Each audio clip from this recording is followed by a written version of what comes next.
When I was in about sixth grade, I remember the first time that I put on my prescription glasses, it was like I could suddenly see the world in HD.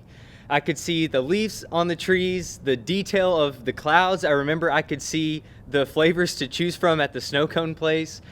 And I'm reminded every day of how important these lenses are when I take my contacts out at night and everything becomes a blur.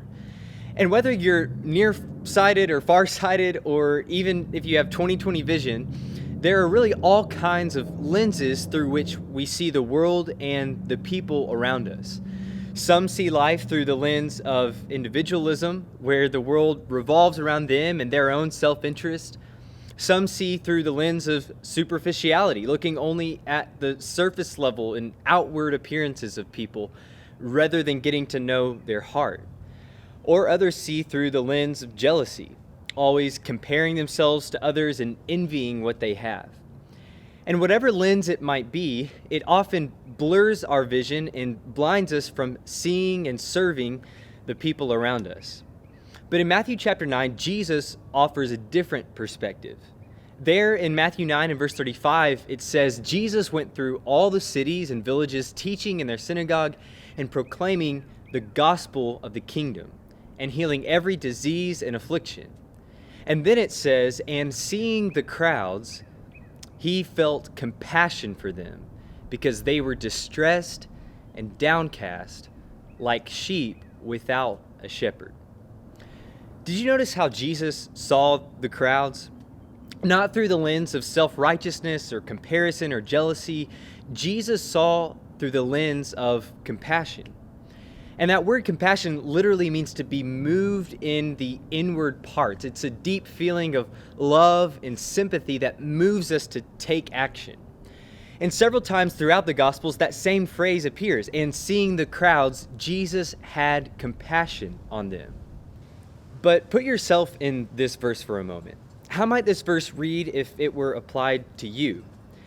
And seeing the crowds, Jarrett felt what? Maybe important, maybe annoyed, maybe overwhelmed or judgmental, maybe nothing at all. Or maybe sometimes it reads like this, and seeing the crowds, Jarrett felt compassion for himself because he was distressed and he was downcast in spirit. And I'm afraid that reading is often true of us, because the lens through which we view the world is often adjusted to see our own needs and concerns as the most important, to focus only on ourselves. But when Jesus saw the crowds, when he saw the people around him, he saw them through the lens of compassion. Like a shepherd tending to his flock, Jesus felt that deep love and sympathy for the distressed and downcast of his day and was moved to do something about it.